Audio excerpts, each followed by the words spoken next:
자, 또 다음 거 한번 가볼게요. 15강이 아니라 이거 아니죠. 좀 해야 되는 게 여기죠. 14강에 11번 보도록 하겠어요. 이번 시간에는 3개를 봐야 이번 타임에는 3개를 봐야 진도가 또 맞으니까 14강에 11번을 가겠어요. 자, 이건 좀 쉬워요. 오늘 최근에 했던 2개보다는 좀 쉬우니까 방금 전에 했던 것보다 What is unusual about journalism이에요. 저널리즘은 언론이죠. 언론. 저널리즘이라고 해도 되고요. 언론. 뭐 신문이라든가 뉴스라든가 TV라든가 이런데 근데 하나의 아이고 뜨개뜨개 안 젖어 있어요. 프로페션 전문직 요죠. 하나의 전문직으로서 언론과 관련해서 특이한 것, 특별한 것. 언론의 특징이 되죠. 전문직으로서의 언론의 특이한 것은 왓절이 주어가 되어 있고요. 그것의 부족이에요. 근데 그 언론이 뭐가 부족한 거냐? 인디펜던스가 부족하다는 거죠. 디펜던스는 의존이고요. 인디펜던스는 뭐예요? 독립 또는 자립이 되겠어요. 독립의 부족이 바로 언론에서의 특별한 하나의 특징이 된다는 거죠. 그래서 이론적으로 in theory 이러한 종사자들 근데 어디서의 종사자냐면 여기부터 가로를 묶을게요. 이러한 전통적인 전문직의 종사자들이에요. 근데 그 예시가 뭐냐? 의학이라든가 클로즈가 성직자예요. 뭐 스님이라든가 목사님이라든가 아니면 신부님이라든가 이러한 의학과 그 다음에 성직자와 같은 그러한 전통적인 전문직의 종사자들은 뭘 포함하고 있냐면 수단과 방법을 포함하고 있어요. 근데 뭐의 수단? 생산 수단을 자신의 머리와 손에다가 가지고 있다는 거죠. 결국 의학의 종사자니까 의사겠죠. 의사들은 환자를 진료하거나 아니면 수술을 할 때 뭘 가지고 수술해요? 그 생산 수단이 어디 있어요? 자기의 머리나 자기의 손에 있죠. 내 머릿속에 책 읽어가면서 수술하는 거 아닐 거 아니에요. 내 머릿속에 있는 지식을 가지고서 그 수단으로 수술도 하고 치료도 하는 거죠. 그 다음에 성직자, 목사님이 닭 보고 설교하는 게 아니라 내 머릿속에 있는 성경적인 지식을 가지고 물론 나도 마찬가지죠. 내 머릿속에 있는 지식을 가지고 여러분에게 뭔가 생산을 하지는 않지만 이런 활동을 하는 거잖아. 그런 까닭에 do not have to work for 일할 필요가 없어요. 뭘 위해? 회사나 아니면 고용주를 위해서 일할 필요가 없다는 거죠. 이때 and는 병렬이 어떻게 됩니까?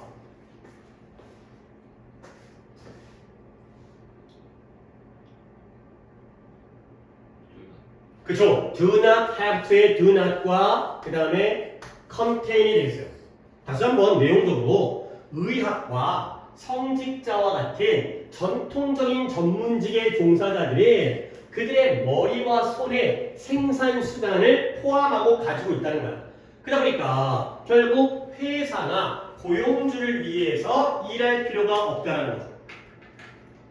결국 회사라는 게 의사의 경우에는 병원이라든가 아니면 목사의 경우에는 교회라든가 거기를 위해서 일할 필요가 없다는 거죠. 왜냐면 내 생산 수단은 내 머리에 있으니까 병원장 말을 안 듣고도 치료와 수술이 가능하고요. 또 이제 교회 다녀요? 교회가 다 안 다니죠. 이제 예를 들어서 큰 교회 같은 경우에는 큰 교회 엄청 크잖아요.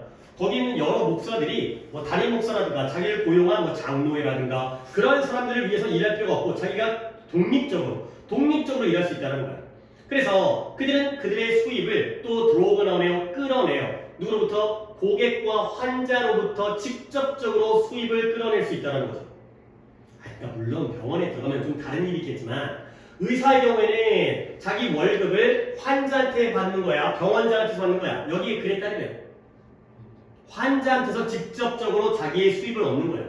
그렇죠? 목사의 경우에도 교회에서 돈 받는 게 아니라 신도들한테 성금을 직접 받는다는 거죠. 물론 아닌 병원도 있고 아닌 교회도 있겠지만 결과적으로 생산수단이 자기에게 있으니까 직접적으로 고객과 환자로부터 직접 수입을 얻어낸다는 거예요. 자, 그 다음에 근데 이러한 전문가들, 프로페셔널은 전문직이고요. 프로페셔널은 전문가죠. 전문 직종에 있는 이런 전문가들이 그러한 지식을 보유하기 때문에 게다가 그러한 지식을 보유하고 있기 때문에 그들의 고객들은 그들에게 의존적이다. 이때 대부분 당연히 누구예요? 프로페셔널이 되겠어요. 그 전문직에게 이러한 걸 의존을 하는 거죠.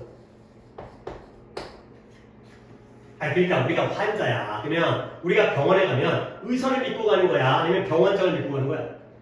의사를 믿고 가는 거죠. 의사 선생님이 나에 대한 지식을 가지고 있으니까 그 병원이 어떤 병원인지가 중요한 게 아니라 그 병원의 의사에게 의존적이 된다는 거죠.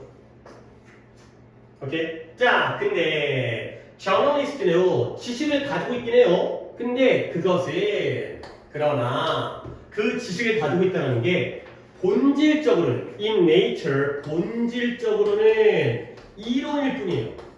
본질적으로는 그러니까 본질적으로는 이론적이지 않다는 거죠. 지식을 가지고 있지만 이론적인 지식이 아니라는 거야. 그래서 우리는 주장할 수가 있는데 뭐냐면 우리의 대중들이 물론 뭐라고 주장한다? 우리의 대중들이 이런 언론인들에게 저널리즘이 언론이고요. 저널리스트는 물론 기자라는 뜻도 있고 여기서는 언론인이 되어 있어요. 우리가 언론인에게 의존한다. 근데 어떤 방식으로? In the same way 똑같은 방식으로. 근데 무엇과 똑같은 방식이에요? 환자가 의사에게 의존하는 것과 똑같은 방식으로 대중들이 언론인, 기자들에게 의존한다 라고 주장할 수는 있다는 거죠. 그러나 뒷문장까지 봅니다. 그러나 여기서의 주문장은 뭐더라? 그래요. 이 문장이 주문장이에요. 그러나 실제로는 이론적으로는 그렇지만 실제로는 in practice가 실제로는 이 언론인이 대중들에게 봉사를 하고 도움을 줘요. 근데 일반적으로 오직 뭘 위해서만 only by working for news organism 오직 뉴스 기관이라고 해석하지만 쉽게 말해서 회사예요. 회사. 뉴스 회사, 방송국이라든가 신문사를 위해서 일함으로써 이 대중들에게 봉사할 수 있다는 거죠. 그러면 그 뉴스 기관, 뉴스 회사가 또 뭐 할 수 있다? 그 또는 그녀를 at will, 자신의 의지로, 마음대로, 임의로, 자신의 마음대로 이 사람을 갖다가 fire, 해고할 수가 있게 되는 거죠. 마음대로 해고할 수 있는 상황이 되겠어요. 자, 여기까지 잠깐 정리를 좀 하겠어요. 마지막에 한 문장이 남았을 뿐이지만 앞쪽까지 정리를 좀 해볼게요. 봐봐요. 전문직으로서의 언론과 관련하여 특이한 것, 일반적이지 않은 것은 독립성이 부족하다는 거예요. 서로 독립이 안 돼 있다는 거죠. 그래서 이론적으로 이러한 전통적인 전문직에서의 종사자들은 생산수단을 자기의 머리와 자기 손에 이미 가지고 있어요. 그런 바닥에 자기가 고용되어져 있는 회사라든가 고용주들을 위해서 일할 필요가 없다는 거예요. 결국 자신의 수입을 이러한 환자나 고객들로부터 직접적으로 끌어낼 수 있다는 거예요. 그래서 전문가들은 지식을 자기가 보유하고 가지고 있기 때문에 오히려 이러한 고객들이 그 전문가들에게 의존을 하죠. 오케이? 근데 언론인들도 지식을 가지고 있긴 하지만 그 지식은 본질적으로 이론적인 지식이 아니에요. 그러니까 봐봐요. 이론적인 지식이 아니라는 건 의사는 이론적으로 의학을 알고 있죠. 근데 기자들은 기자를 갖다가 언론학을 공부한 게 아니라 신문 내에다가 기사가 그러니까 사건이 발생하면 기사를 낼 뿐이잖아요. 그러다 보니까 결국 본질적으로 그 지식은 이 언론인들의 지식입니다. 이젠 언론인들의 지식은 본질적으로 이론적인 지식이 아니라는 거야. theoretical 이론적인. 물론 어떤 일부의 사람들은 대중이 언론인들에게 의존을 하죠. 무엇과 똑같은 방식으로 환자가 의사에게 의존하는 것처럼 우리가 의사한테 병을 고쳐라고 얘기하는 것처럼 우리가 이런 언론인 기자들한테 뉴스에 대한 기사를 의존하기도 하죠. 그러나 실제로는 이 언론인들, 기자들은 이 뉴스 기관, 회사를 위해서 일함으로써만 대중들에게 봉사를 할 수 있다. 라는 거죠. 근데 그 회사가 뭐 할 수 있다? 그녀 또는 그를 마음대로, 지네 멋대로 해고할 수가 있게 된다. 라는 거죠. 오케이? 그럼 결국 내용 정리해볼까요? 의사와 성직자와 같은 사람들은 독립되어 있죠. 그렇죠? 근데 이 언론인들은 독립이 안 돼 있죠. 이 언론인들은 누구에게 의존할 수밖에 없어요? 회사에게 의존할 수밖에 없다. 가 되겠어요. 그리고 문법 하나 얘기할 건데 in the same way 다음에 that 나왔습니다. 얘들아, 이 that 뒷 문장 있잖아요. Patients depend on doctors. 완전해요? 불완전해요? 환자들이 의사에게 의존한대요. 완전한 문장이죠. 그럼 이때 that은 관계 뒷문장이 완전하니까요. 관계 부사가 되겠죠. 결국 how를 못 쓰기 때문에 이때에 대해서는 init가 되겠어요. 뒷문장 아니 너희들 뒷문장이 불완전하면 관계대명사, 완전하면 관계부사 그 정도는 알고 있죠. 그 용어 자체가 얘들아 관계대명사는 뒷문장이 불완전하죠. 왜 그래요? 명사가 빠졌으니까. 관계부사는 뒷문장이 완전하죠. 부사가 빠졌으니까. 부사는 빠져도 상관이 없으니까 문법적으로. 관계부사 대시예요. 관계부사 대시이기 때문에 init를 바꿔 쓸 수 있다.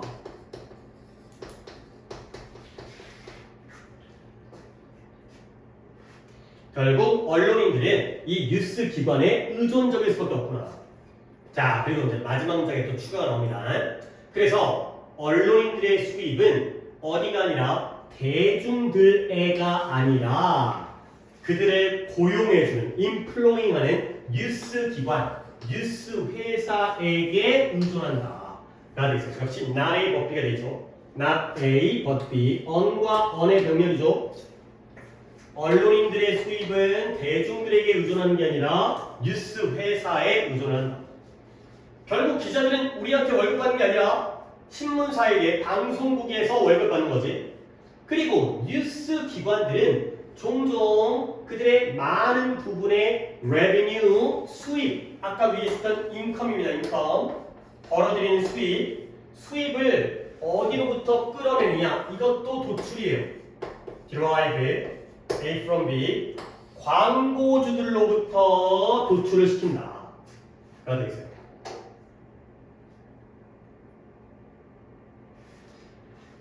잠깐 정리하면 봐봐요. 일단 적지 말고 내 말을 갖다가 본 다음에 적겠어요. 봐봐요. 기자, 언론인. 기자와 언론인은 누구에게 의존할 수밖에 없어요? 고객이라든가 아니면 대중이 아니라 뉴스 회사에게 의존하죠. 뉴스 기관에게. 그러니까 둘 중에 누가 더 센 거예요? 그쵸. 여기서 월급 받아야 돼. 신문사에서 원하는 방향의 기사를 써야 되는 거죠. 뭐 그런 거 있잖아요. 이제 뭐 JTBC라든가 아니면 TV조선이라든가 MBC라든가 YTN이라든가 약간 방송사별로 성향이 있다고 하더라고요. 약간 이제 진보인지 아니면 보수인지 그런 것들이 거기에 따라 쓴 거예요. 근데 얘기가 안 끝났죠. 이게 주제이거든. 결국 얘네들은 독립돼 있지 아직 적지 않습니다. 독립돼 있지 않다는 거죠. 독립의 부족이에요. 근데 알고 보면 뉴스 기관도 독립돼 있지 않아요. 얘네들은 누구로부터 돈을 벌어요? 광고주로부터. 그렇죠. 광고주의 입맛에 따라서 방송의 방향이 달라지기 때문에 이런 상황이 되겠어요. 물론 이 글의 주제는 이 부분이지만 이 부분이 중요한 부분이지만 이 부분이 여기까지를 포함해 위쪽 어딘가에 이렇게 적어두세요. 그리고 언론의 경우에는 서로 눈치를 보는구나. 기자, 언론인은 회사에, 뉴스 기관에, 신문사에 눈치를 보고요. 그 다음에 신문사는 자기에게 광고를 대주는 광고주들. 삼성전자가 됐든 현대자동차가 됐든 거기에로부터 돈을 얻으니까 거기에 관심을 가질 수밖에 없다. 이쪽 부분이 중요한 부분이지만 이것도 내용적으로 추가적으로 알아두시면 되겠어요. 오케이? 별로 어려운 거 아니어서 바로 넘어가도록 하겠어요. 자, 15-18 15강부터는 내가 그래도 조금 최근이어갖고 약간 수업을 꽤 여기 위주로 했기 때문에 약간 좀 기억날 거예요. 수업 내용이 약간 물론 다시 봅니다. 그때 뭔 얘기했냐? 랠링 포인트 얘기했어요. 그 뭐 스타크래프트라든가 워크래프트 이런 거 게임할 때 그 롤 같은 거 할 때 딱 찍게 되면은 그쪽으로 그 유닛이 생산되면 글로 모이는 거 있죠. 거기가 집합 지점이었죠. 요 얘기 했었어요. 요 얘기. 그런 얘기입니다. 자, 이것도 뭐 글 자체가 쉬운 건 아닌데 그래도 기억이 조금 날 것 같아서 자, 가볼게요. taking a stand라는 게 입장을 취하다. 나는 어떤 입장이다. 입장을 취하는 것이 중요하대요. 근데 뭐 때문에? 네가 하나의 비컨이라는 것도 아래쪽에 나와 있지만 여러분들은 또 없을 수가 있기 때문에 횃불이에요. 횃불. 주변을 비춰주는 횃불이 되는 거예요. 근데 누구를 위한 횃불이냐? 그러한 개인들. 어떤 개인들? 너의 사람들, 너의 부족, 너의 관객들인 그러한 개인들을 위한 횃불이 되어주기 때문에 네가 입장을 취한다는 게 그래서 중요하다는 거예요. 네가 어떤 사건에 대해서 플러스인지 마이너스인지에 대한 입장을 취해야지만이 네 스스로가 다른 너를 따르는 사람들에 대한 횃불이 될 수 있다는 거죠. 그래서 네가 너의 뷰포인트 관점이죠. 너의 관점을 퍼스펙티브 뒤에 나오지만 너의 관점을 깃발처럼 들어 올릴 때 깃발을 들어 올리듯이 너의 관점을 들어 올릴 때 다른 사람들이 너를 어디서 찾을 수 있는지를 알게 되는 거예요. 아, 저길 가면 저 사람을 만날 수 있구나. 저기가 바로 저 사람이 얘기하는 관점이구나. 그리고 그것이 바로 뭐가 된다? rallying point. 그 사람들이 모이는 집합 장소, 집합 지점이 되는 거죠.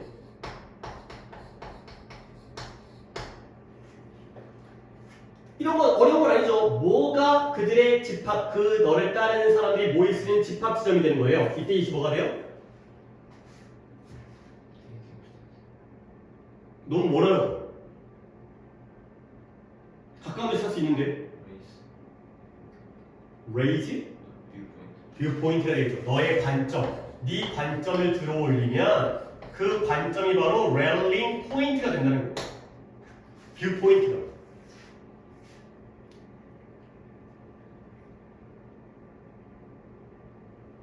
자, 그러면 displaying your perspective 나오죠. 관점.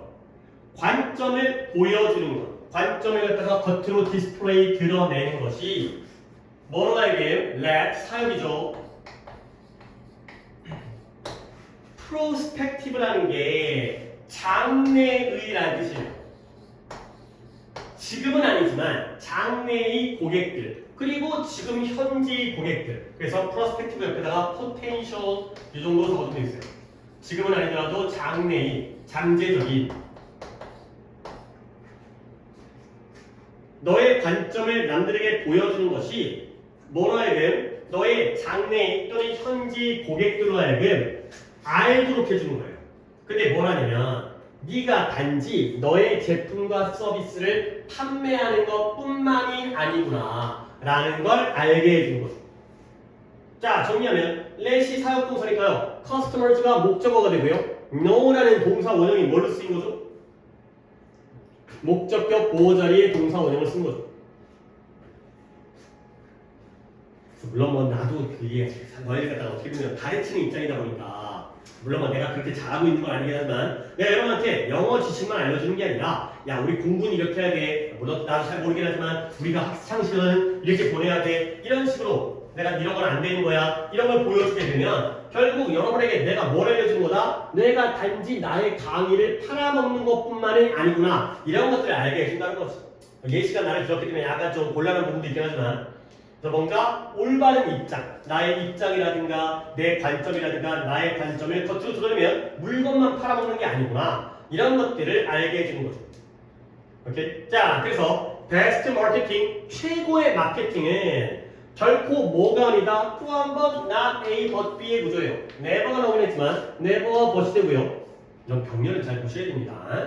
최고의 마케팅은 뭐가 아니라 단지 물건과 서비스를 판매하는 것과만 관련되어진 것이 아니라 마케팅을 제대로 하려면 무엇과 관련되어 있다? 입장을 취하는 것과 관련되어져 있다. 마케팅을 잘하려면 그냥 물건만 잘 파는 게 아니라 우리는 이런 걸 추구한다. 우리의 관점은 이거다. 이런 입장을 취하는 것과 관련된 게 바로 최고의 마케팅이 됐어요. 그래서 부연 설명 여기가 또 문장이 조금 까다로운데 잠깐만요. 내가 뽑았나? 딴 데를 보시면 뽑은 문장을 제가 좀 더 자세히 설명 어떻게 해석을 하는데 괜찮으니까 그래요. 요 문장 내가 뽑았어요. 왠지 뽑았던 것 같아갖고 다시 한번 최고의 마케팅은 단지 물건과 서비스를 판매하는 것과만 관련된 게 아니라 입장을 취하는 것과 관련되어져 있는 거예요. 그래야지 마케팅이 잘 되는 거죠. 그러면 입장을 취하는 거에 대한 부연 설명인데요. 보여주는 거예요. 관객에. 근데 관객, 내 입장에서는 여러분들이 관객이죠. 뭘 보여주느냐? Why they should believe in. 왜 그들이 믿어야 하는지. 뭘 믿는다? 네가 마케팅하는 걸 믿어야 하는지를 갖다가 보여주는 거예요. 근데 믿긴 믿는데 어떻게 보여주냐면 그것을 at any cost 무슨 대가를 치러서 무슨 비용을 치러서 무슨 대가를 치러서라도 말이 좀 길긴 한데 무슨 대가를 치러서라도 충분히 그걸 원할 정도로 충분히 네가 마케팅하고 있는 걸 믿도록 왜 믿어야 되는지를 관객들한테 보여주는 거죠. 커스트까지 쓰게 묻고요. 근데 왜 그러냐? 단지 뭐 때문에? 그들이 네가 하고 있는 것을 믿기 때문에. 자, 문장 한번 더 보겠어요. 최고의 마케팅 전략은 단지 물건과 상품과 서비스를 판매하는 것과만 관련된 게 아니라 입장을 취하는 거고요. 여기까지 거의 쉽죠? 정리했고, 그 입장을 취한다는 건 관객에게 보여주는 거예요. 뭘 보여준다? 왜 그들이 믿어야 하는지. 근데 뭘 믿는다? 네가 마케팅하고 있는 걸 믿어야 하는지에 갖다가 왜 믿어야 되는지를 보여주는 거죠. 근데 믿긴 믿는데 어느 정도로 믿어야 되냐면 enough to 그걸 원할 정도. 근데 뭘 원하는 그것을 어떻게 무슨 비용을 치러서라도 원할 정도로 믿어야 하는지 이걸 보여주는 게 바로 이런 입장을 취하죠. 근데 그것도 또 왜 믿냐면 그들이 네가 하고 있는 것에 동의하고 있기 때문에 결국에 무슨 비용을 써서라도 그걸 원할 정도로 충분히 왜 믿어야 되는지를 보여주는 게 바로 입장을 취하는 것이 되겠어요. 이게 좀 내용이 어렵잖아요. 하나하나 좀 따져볼게요. 이때 개인이 누구겠어요? 누가 네가 마케팅하는 걸 믿어야 된다는 거예요. 다시 관객이 돼 있어요. 어디언스가 돼 있어요. 얘가 이제 집합명사다 보니까 어디언스로 해도 복수로 가르칠 수 있는 거죠. 어디언스. 그리고 또 물어볼 게 있어요.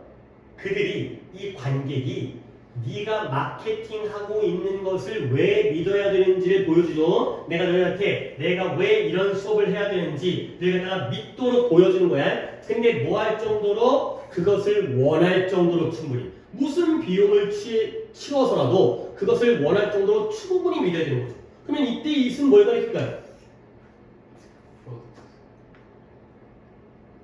조금 먼데 조금 가까운 데서 찾아야 될 것 같은데. 그치. What your marketing이 됐어요. 네가 마케팅하고 있는 것이 되는 거죠. 이거 맞절이에요. 네가 이 물건을 마케팅하고 있다면 그걸 무슨 대가를 비용을 치러서라도 그걸 원할 정도로 믿어야 된다는 거지. 이런 게 좀 어려운 왓절이에요. 그리고 단지 뭐 때문에 그들이 그 관객이겠죠. 네가 지금 하고 있는 것을 그들이 믿으니까 그 정도로 얼마를 가격을 비용을 치러서라도 그걸 원할 정도로 충분히 믿도록 왜 믿어야 되는지를 보여주는 게 바로 입장을 취하는 거죠. 자, 그래서 상품은 또는 내 수업은 can be changed or adjusted. 변화되어지거나 조정되어질 수 있다는 거야. 수업을 이렇게 했는데 수업이 좀 안 먹히네. 그러면 바꿀 수 있다는 거죠. 근데 뭐 한다면 그것이 제대로 기능하지 못하면 바꿀 수 있죠. 그러나 상품은 바꿀 수 있지만 이러한 집합 지점은 align with가 뭐뭐와 일치하다에 뜻이었습니다. 한 줄로 선 거라고 했죠. 일치하다, align. 라인에서 나왔다고 했지. 그 집합 지점이 무엇과 일치하냐면 가치와 의미와 일치해요. 근데 어떤 가치와 어떤 의미냐? 네가 하고 있는 일 뒤에 숨겨져 있는 그러한 가치와 의미와 일치한다. 가 되겠어요. 마지막 문장도 내용 이해합시다. 얘들아, 물건을 판매할 때 그 상품은 그것이 기능을 제대로 못하면 상품을 바꾸거나 조정이 가능해요. 그러나 집합 지점은 rallying point는 네가 하고 있는 일의 뒤에 숨겨져 있는 가치와 믿음과 일치해야 된다가 되겠어요. 결국 우리가 받아들인 내용은 집합 지점은 쉽게 바꿀 수 있다 없다. 얘들아, 글을 읽으려면 앞에 있는 내용과 읽어줘. 여기 덫이 나오잖아요. 제품은 조정과 수정이 변경이 가능하죠. 그러나 집합 지점은 그 뒤에 숨겨진 가치와 의미와 일치한대요. 바꿀 수 있다는 거 없다는 거야.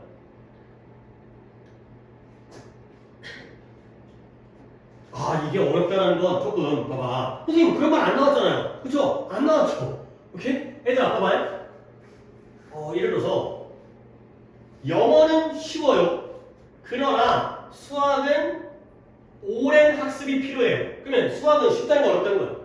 어렵다는 거지. 아니 어디 나와 있어요? 오랜 학습 그냥 하면 되는 거 아니에요? 앞에서 영어는 쉽다. 그러나 수학은 오랜 학습이 필요하다. 수학은 어렵다는 얘기예요. 다시 한번 얘들아 글을 이렇게 읽어야 되는 거야.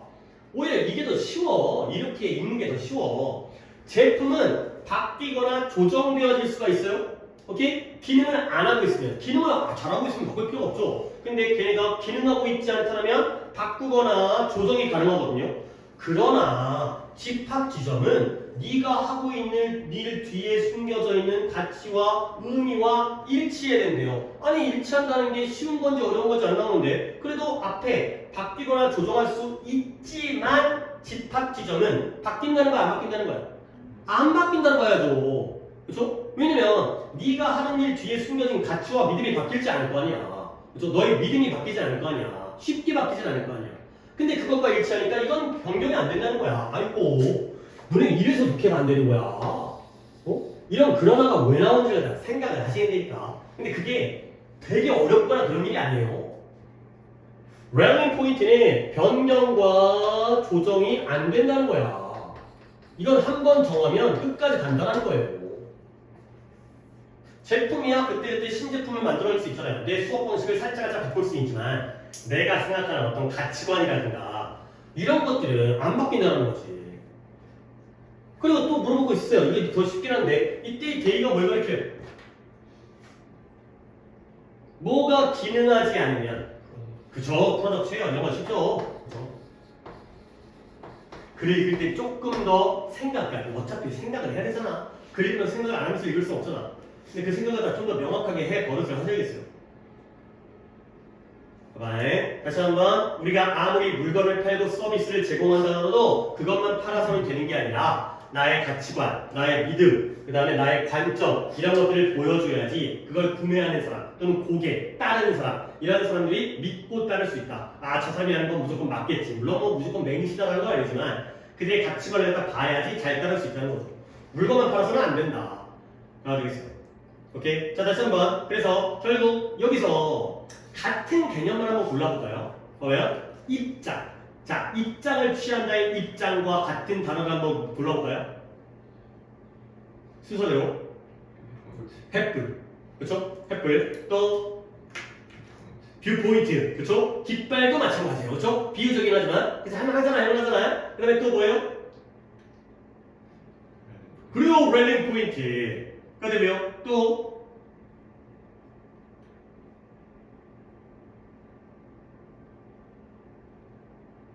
바로 다음 줄에 있는데 퍼스펙티브가 됐어요. 그렇죠? 관점이 됐어요.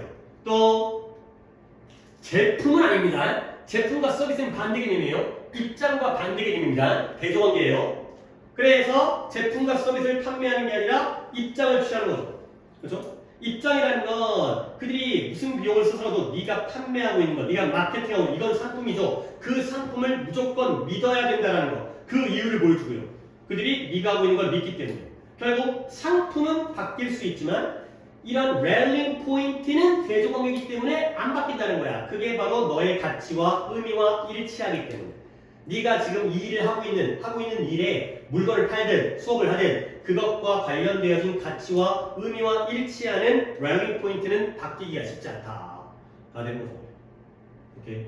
이렇게 이해를 하면 되게 글의 이해가 깔끔해져요. 그러니까 이런 것들이 주제를 갖다 이렇게 딱 내용을 정리해 주시면 그러면 약간 물론 아까 이제 우리가 약간 변형 문제에서 약간의 오류도 있는 문제들을 풀긴 하지만 그래도 약간 고민해가지고 문장을 만들 때 우리가 오히려 쉽게 잡아낼 수가 있다는 거죠. 이렇게 좀 이해를 해주세요. 하나 더 하겠어요. 이거 그래도 여기는 좀 짧게 끝나서 이것도 별로 안 어려워요.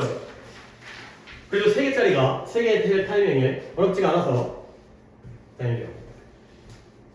자, 가볼게요. 일단 inflationary risk예요. inflation이라는 말은 당연히 알아야죠. inflation과 deflation이죠. 이건 물론 배경 지식이기도 하지만 inflation은 통화 팽창이에요.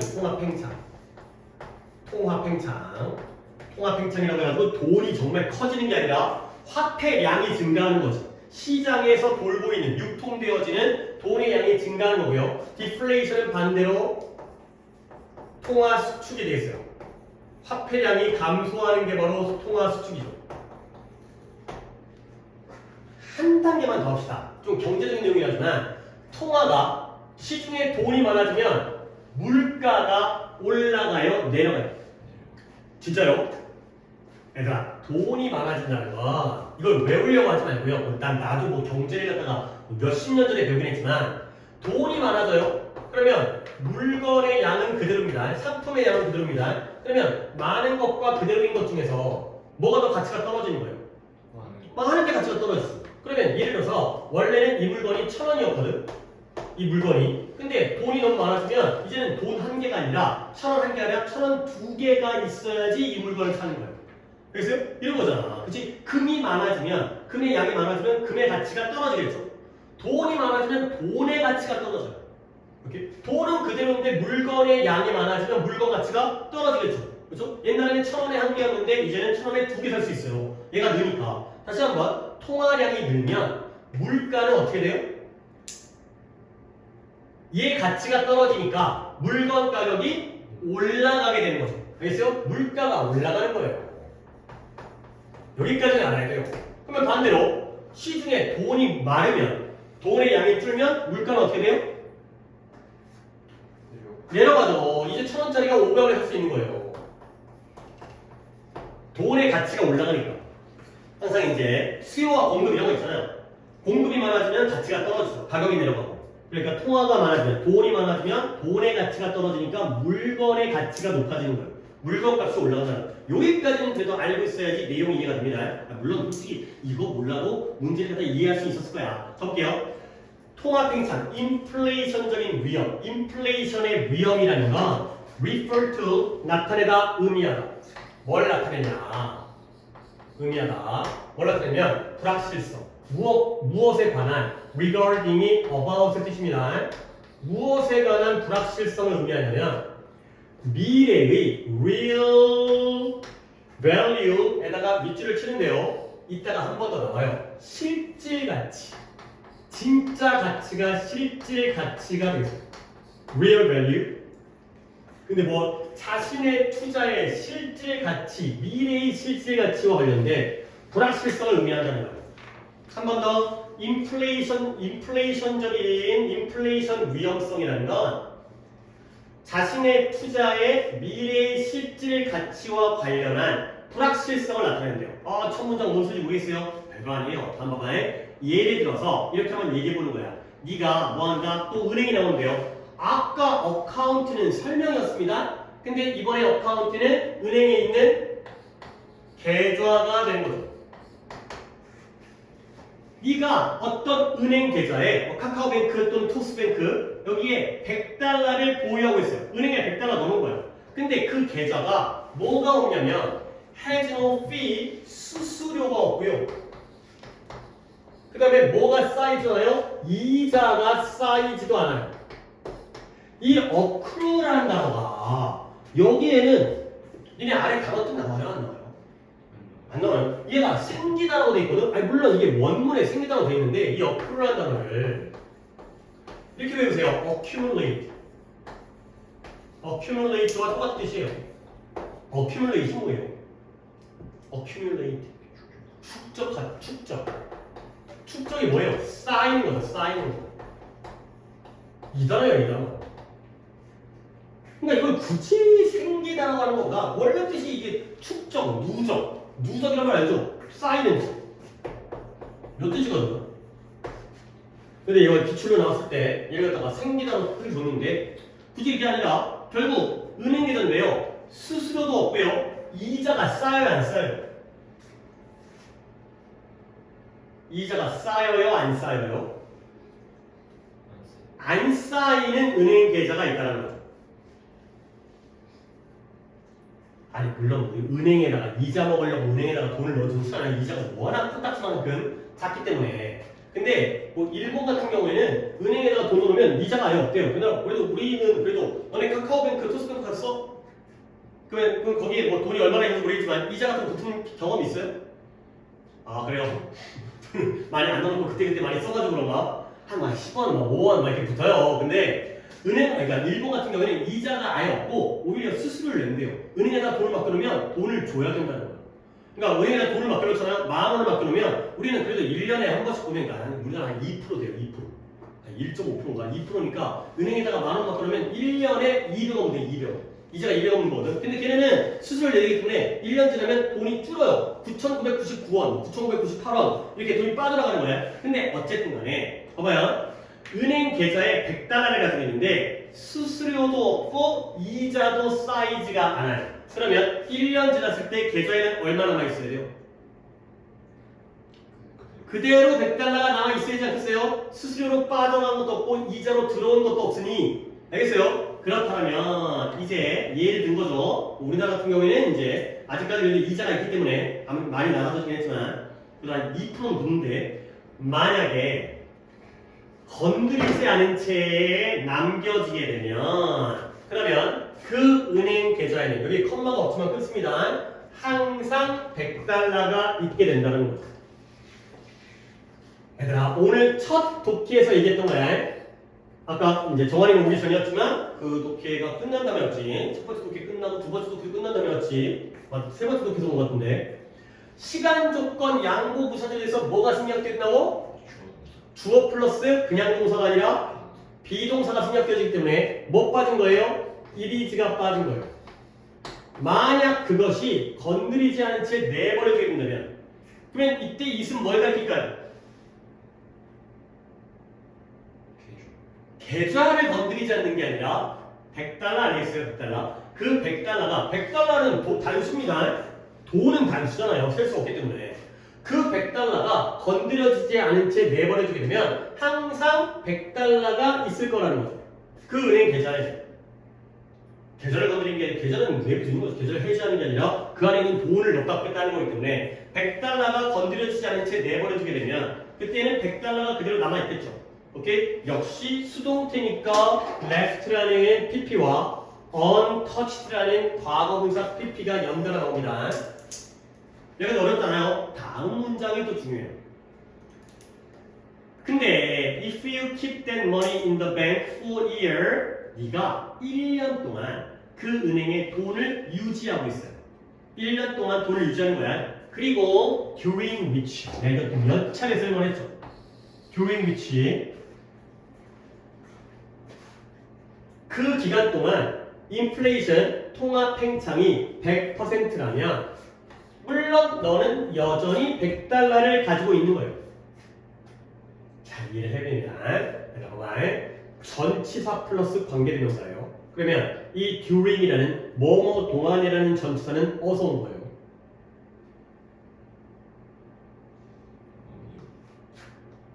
원래 전치사 플러스 아이고 이분들 진짜 이거 안 쌓여서 큰일 났네. 전치사 플러스 관계대명사 이네 쌓이지 않으면 진짜 소용이 없어. 복습도 안 하고 그러면 정말 아무런 의미 없어요. 이거 몇 번을 하는데. 그러니까 이게 좀 제가 약간 뭐 지각한 것 때문에 이제 한 번 쏘고 그렇지. 근데 이제 다시 공부에 대한 내용이에요.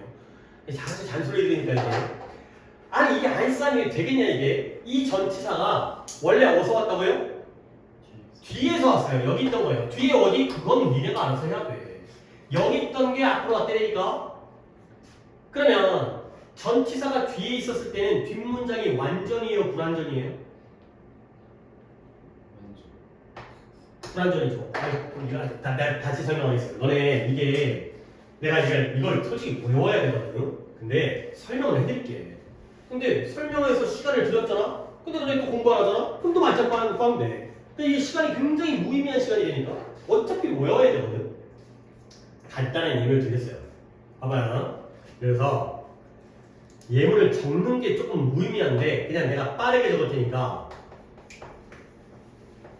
너네 그냥 봐봐. 그냥 눈으로 보고 이해를 하는 게 더 중요해.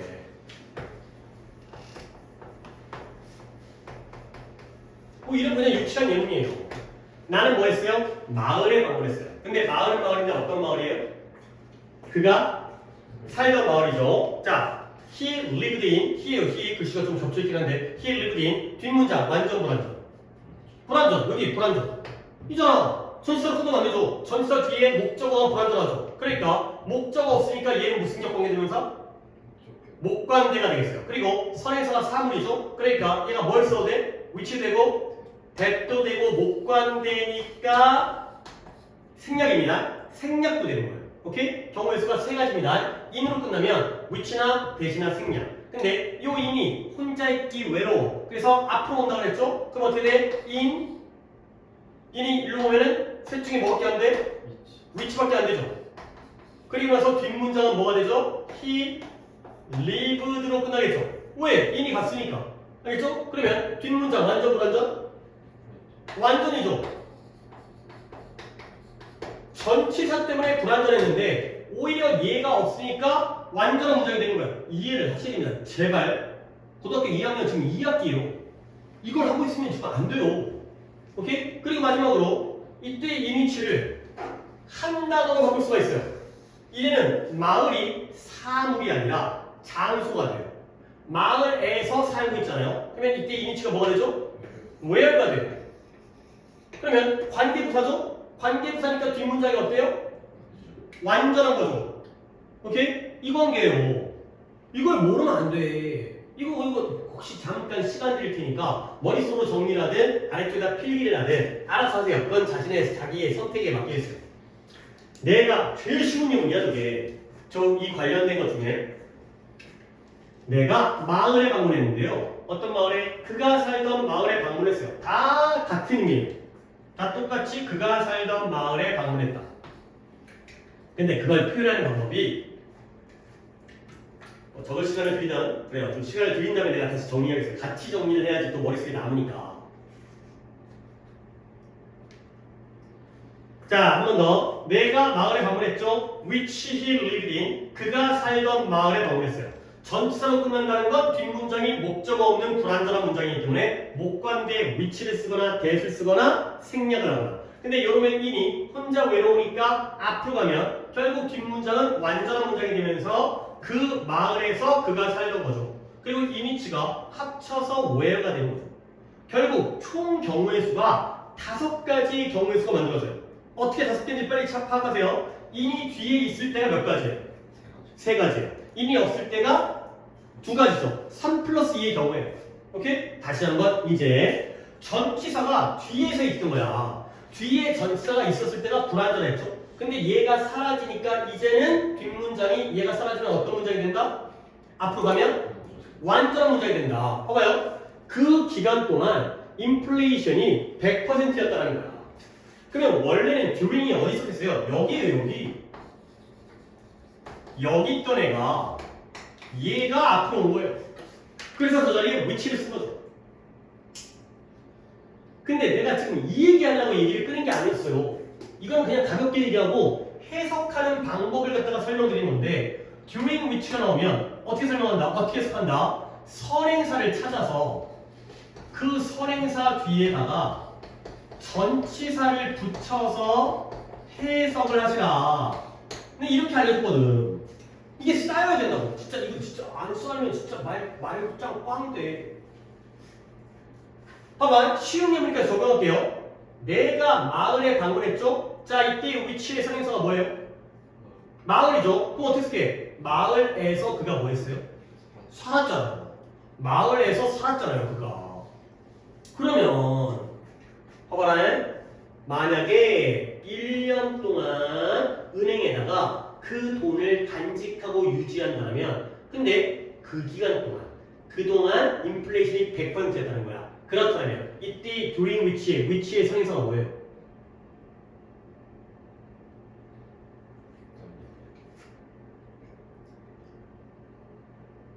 뭐가 선행사예요? 그래요. 1년. for year가 아니라 a year. 1년. 얘가 선행사죠. 얘가 선행사죠. 1년 동안 돈을 맡겨놨는데 그 1년이라는 기간 동안 인플레이션이 100%라면 그러면 너는 여전히 100달러를 받게 되는 거예요. 잘 이해해야 돼. 너네 이거 이해 안 되는 거 이거 어렵다.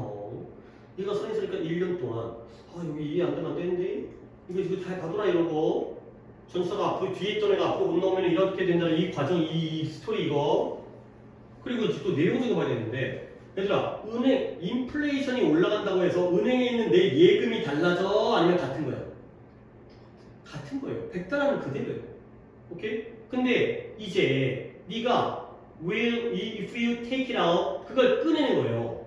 그래서 그걸 너의 지갑에 넣죠. 돈을 꺼내서 take out 아까도 나왔습니다. 돈을 인출한다는 거죠. withdraw 아까 그 은행에서 은행 파산하는 거 네가 돈을 갖다가 인출해가지고 그 다음에 네 지갑에 100달러를 넣습니다. 지갑에 얼마 있어? 100달러 있어. 그런데 너는 오직 뭐 할 수 있다?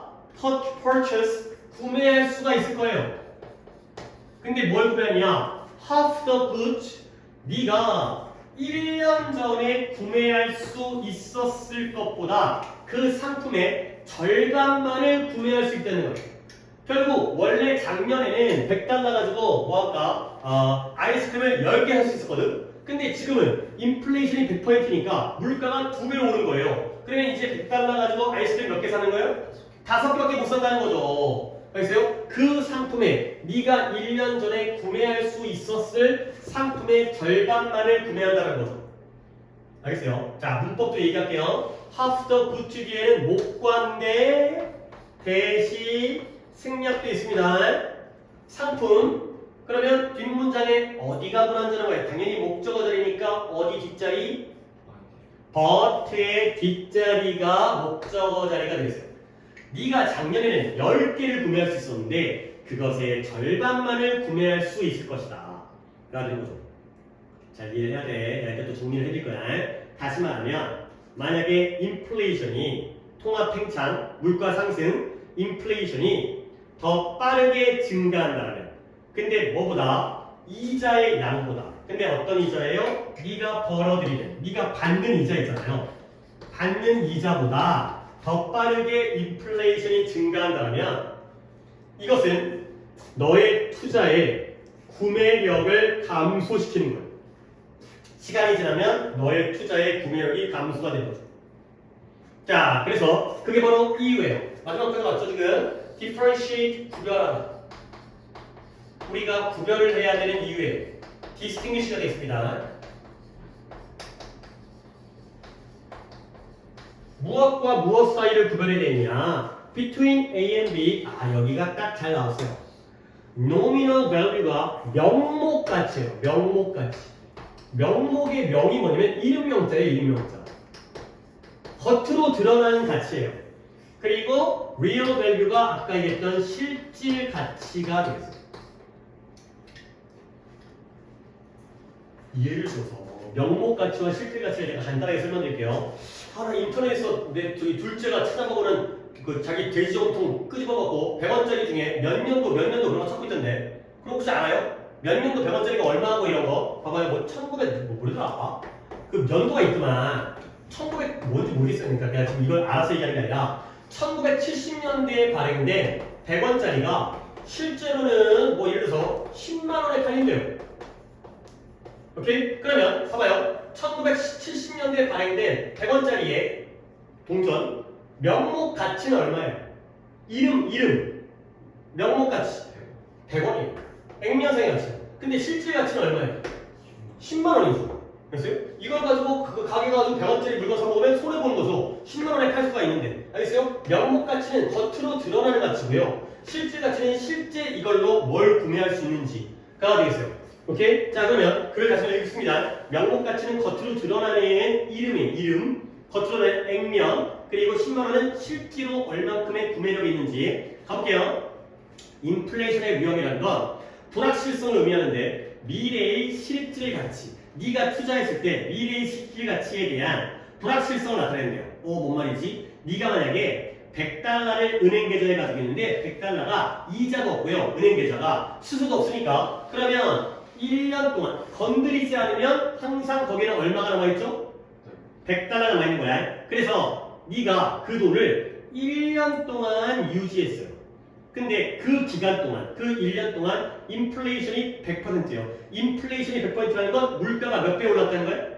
2배로 올랐다는 거예요. 1000원짜리가 2000원 됐다는 거예요. 그런데 너는 여전히 100달러를 갖게 될 것이다. 이때 100달러는 명목 가치예요? 실질 가치? 명목 가치예요. 그렇죠? 돈은 여전히 얼마예요? 100달러가 남아있어요. 얘는 명목 가치예요. 노미널.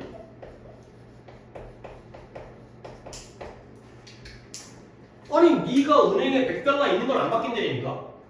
액면 가치는 그대로 100달러야. 근데 네가 만약에 그 돈을 인출했어요. 그리고 지갑에 넣었어요. 그러면 네 지갑에 아직까지 얼마 있어요? 100달러가 있어. 명목 가치는 그대로예요. 그런데 그 돈 가지고 너는 작년에 1년 전에 구매했을 것의 절반만을 구매할 수 있을 것이다. 자, 절반을 구매할 수 있다는 건 무슨 가치예요? 이게 실질 가치예요. 인플레이션이 되면 돈의 명목 가치는 그대로지만 실질 가치가 떨어진다는 거야. 절반으로 떨어지게 되는 거죠. 그래서 만약에 인플레이션이 네가 벌어들이는 이자의 양보다 더 빠르게 증가한다면, 아니 당연히 이자보다 인플레이션이 빠르게 진행되면 결국 뭐가 떨어질까요? 명목 가치가 떨어질까요? 실질 가치가 떨어질까요? 실질 가치가 떨어지겠죠. 명목 가치는 그대로예요. 그것이 너의 구매 능력, 너의 투자의 구매 능력을 감소시킬 것이다. 구매 능력이 바로 실질 가치가 되겠어요. 돈은 그대로 100달러지만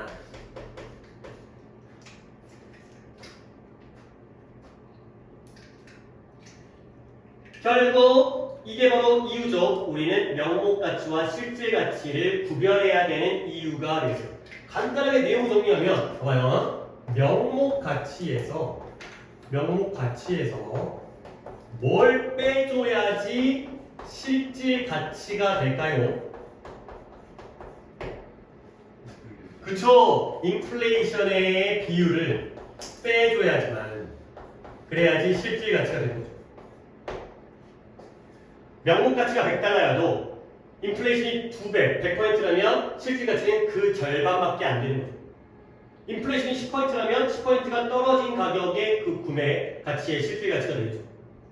여기입니다, 여기. 그리고 지금 이거 내용은 간단한, 이 정도면 간단한 거야. 그죠? 이 정도 간단한 건데. 그래도 요 문법 하나 했으니까, 아니, 이 전치사가 뒤에 있다가 앞으로 온 다음에 완전, 불완전 이런 거, 그 다음에 해석하는 방법에 그 1년 동안 인플레이션이 100%라면 여전히 명목 가치는 유지하겠지만 실질 가치가 절반으로 줄어든다. 그래서 요런 거 챙겨야 됩니다. 전치사, 이거 좀 잘 봐주세요, 이거.